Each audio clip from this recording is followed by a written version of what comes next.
राम सिया राम जय जय राम। ओ बिनु सतसंग विवेक न होई,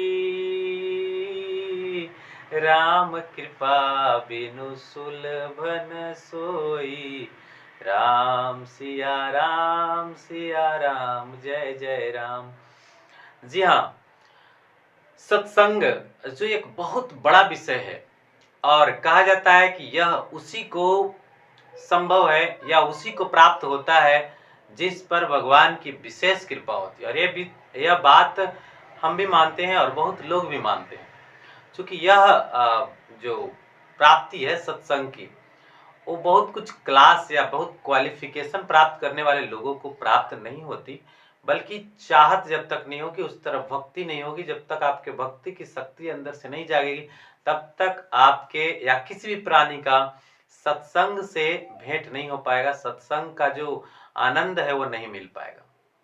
और जो सत्संग के बारे में जो बताया गया है कि इसके कितने आनंद है, कितने फायदे हैं, तो मैंने अभी जस्ट आपको बताया। रामचरितमानस के तुलसीदास जी द्वारा रचित एक दोहा है, जिसमें बताया कि बिना सत्संग का बिनु सत्संग विवेक न होई। बिना सत्संग का विवेक नहीं, बुद्धि हो सकता है, विवेक नहीं। बुद्धि ज्ञान जो हम प्राप्त करते हैं वो किताबों से मिल जाएगी, आसपास समाज से मिल जाएगी, लेकिन विवेक जो चाहिए वो मिलेगी तो सत्संग मिलेगी, सच्चे संग से मिलेगी।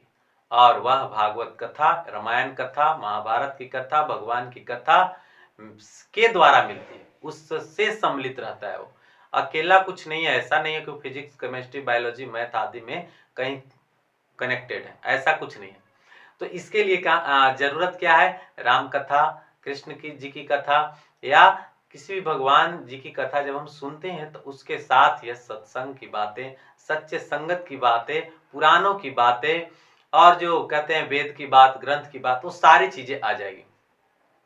व्यास जी ने इसीलिए वेदों को कहा कि वेद जस्ट लाइक अ सूरज की ही तरह है। इस संसार में जिस प्रकार से सूरज के द्वारा संसार के सभी लोग फल फूल रहे हैं, सभी प्राणी जीवित हैं। मैंने इसे ये क्या बोलते हैं, उपनिषद के एक मंत्र दिया हुआ था, उससे मैं देखा और उसमें प्रमाणित किया हुआ है कि वेद सूरज की ही तरह है। जिस प्रकार से सूरज पूरे संसार को जीवित रख रहा है, हरियाली दे रही है, ऊर्जा दे रही है, प्रकाश भी दे रहा है, उष्मा भी दे रहा है, और उसके बिना जीवन संभव नहीं। सेम एज वेद के बिना यह संसार संभव नहीं। क्योंकि वेद विद्वानों को उत्पन्न करता है जो सत्संगी हो जाते हैं, सच्चे संगी हो जाते हैं, जो सत्य का मार्ग अपनाते, जो क्या बोलते हैं, अधर्म को हटाते, माने हर ऐसी चीजों को बताते बनाते जिससे कि यह पृथ्वी चल सकती है, जिससे यह संसार की जो नियम कानून है वो भंग नहीं हो पाती। तो कुल मिलाकर के वेद जो है वह संदेश यह देता कि समाज को कैसे सुधारना है, समाज में वैसे विद्वान को पैदा करती है जो अध्यात्म से आगे की ओर बढ़ता है और समाज को लेकर के अपने कंधों पर चलता है, जैसे स्वामी जी विवेकानंद हुए। इसके अलावा बहुत सारे और भी लोग हुए हैं। तुलसीदास का नाम सुने, कालिदास का नाम सुने, कबीरदास जी का नाम सुने, रैदास का नाम सुने। ऐसे कई सारे लोग हैं जिन्होंने अपने वाणियों से, अपने ज्ञान से इस संसार को सिंचाई की है, जिससे कि आज संसार उन्हीं के मार्गदर्शन पर चल करके, पद चिन्हों पर चल करके कुछ सीखने और समझने की कोशिश करी और समाज में धर्म स्थापित कर रहे हैं। जो कुछ भी गड़बड़ियां हम देखते हैं वो सब इनके अभाव के कारण है। सारी चीजें जो भी अनबैलेंस हम देखते हैं, सुख दुख तकलीफ टेंशन परेशानी समस्याओं का जाल आदि जितने भी तरह के, चाहे हमारे पास हो या आपके पास हो या पूरे संसार के किसी व्यक्ति के पास हो, वो सब के सब इस अध्यात्म के बिना है। होता क्या है, यूं है कि हर गार्जियन अपने बच्चे को भौतिक शिक्षा देने के लिए स्कूल तो भेजता है, लेकिन आध्यात्मिक शिक्षा की व्यवस्था कहीं है ही नहीं। इवन स्कूलों में भी इंग्लिश और साइंस मैथ की पढ़ाइयां तो बड़े अच्छे से हो जाती है, लेकिन अध्यात्म के कोई टीचर्स होते ही नहीं, और जिस कारण से उसका इम्पैक्ट बुरा पड़ता है और समाज में द्वेष और जलन, बुराइयां ऑटोमेटिक ही जन्म ले लेते हैं। तो सोच करके देखिए कि इसके बिना कितना खाली खाली संसार है। तो इसलिए तुलसीदास जी ने ठीक ही लिखा है, बिन सत्संग विवेक न होई। बिना सत्संग का विवेक नहीं हो सकता। विवेक चाहिए तो सत्संग करना ही पड़ेगा। इसका एक उदाहरण बताया जाता है कि आखिर विवेक और बुद्धि और ज्ञान में अंतर क्या है। जैसे हमारे घर में कोई भी रिलेशंस हैं, माता जी हैं, पिताजी हैं, दादाजी हैं, जो भी है, अगर उनको हम दादाजी कहते हैं, पिताजी कहते हैं, माता जी कहते हैं, तो ये हमारी बुद्धि और ज्ञान का परिणाम है। लेकिन अगर उन्हें हम माता जी को भगवान के रूप में देखते हैं, पिताजी को भगवान के स्वरूप में देखते हैं, उन्हें हर तरीके से रिस्पेक्ट करते हैं, आदर करते हैं, सम्मान करते हैं, उनका ध्यान रखते हैं, तो ये जो विषय है वो विवेक का विषय है। ठीक है। ऐसा मैं एक विवेकानंद जी के बारे में भी कहानियां देखा कि उन्हें जब अमेरिका के शिकागो में भाषण देने का मौका मिला तो वहां भाषण दिए और एक दंपति के यहाँ वो रह गए। दंपति ने पूरी ठाट बाट से व्यवस्था उनकी की रहने के लिए। ठीक है। लेकिन रात्रि में अचानक विवेकानंद जी रोने लगे। दंपति के पूछने के बाद विवेकानंद जी ने कहा कि मैं यहाँ ठाट बाट के साथ आराम से खा पी करके और आराम से बैठा हूँ, और वहां हमारे भारतीय सभी लोग परेशान हैं, अंग्रेजों से त्रस्त हैं, उन्हें खाने का भरपेट भोजन नहीं मिलता, कपड़े नहीं मिलते और छत नहीं है, और मैं यहाँ आराम से जी रहा हूँ।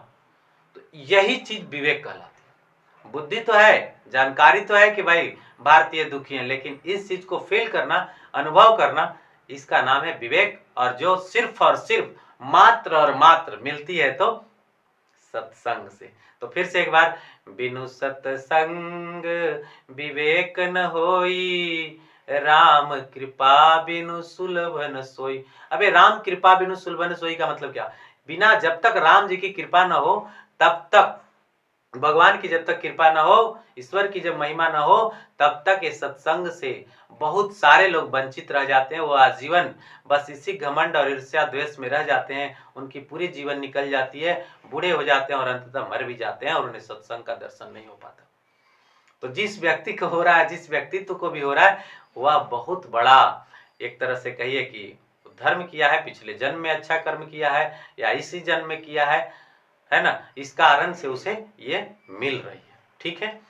फिर कहा जाता है कि सत्संग के आखिर और भी क्या फायदे हैं, इसका फल क्या है। तो तुलसीदास जी ने रामचरितमानस में ही एक और पाठ बताया है। कहा है, तात वर्ग अप वर्ग सुख धैर्य तुला एक अंग, तुलना ताहि सकल मिली ज्यों सिख लय सत्संग।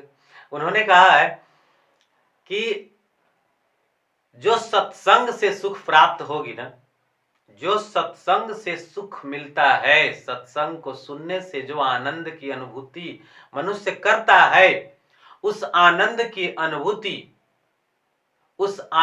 अनुभूति कोई स्वर्ग के स्थान प्राप्त करके भी नहीं कर पाएगा। इस दोहे का भाव है, फिर से एक बार सुन लेंगे। तात वर्ग अपवर्ग सुख धैर्य तुला एक अंग। उन्होंने कहा है कि एक तुला ले लो, तराजू ले लो, और एक तुला के एक पलड़े पर सत्संग को रख दीजिए, छोटी सी एक कड़ी की सत्संग, कुछ पल की सत्संग, और इधर रख दीजिए स्वर्ग का सुख।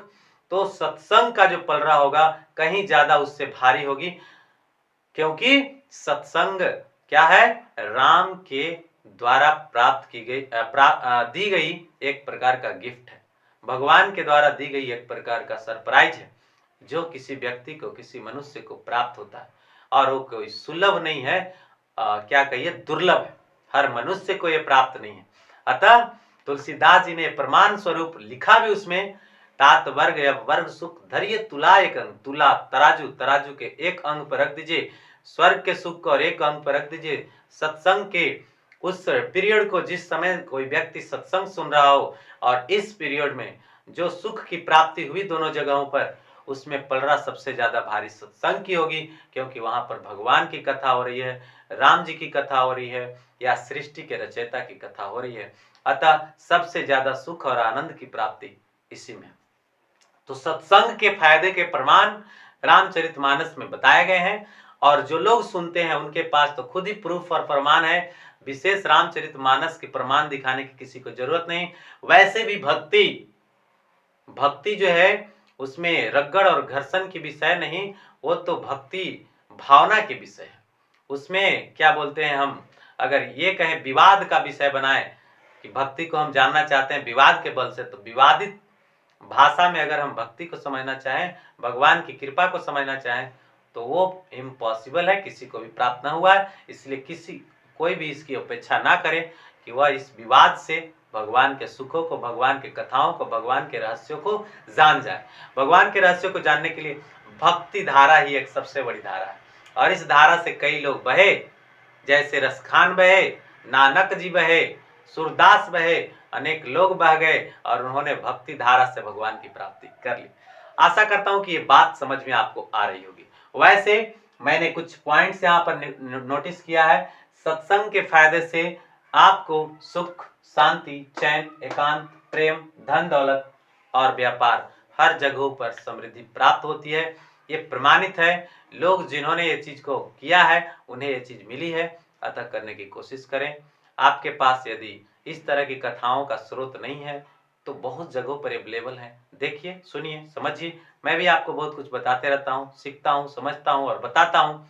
ये भी एक प्रकार का चार्जर ही है, और मैं इस चार्जर को सबसे बड़ा चार्जर मानता हूँ, क्योंकि ये चार्जर से एक बार रिचार्ज होने पर किसी का भी चार्जर घटता नहीं, कभी पावर घटती नहीं, ये डाउन नहीं होती जल्दी।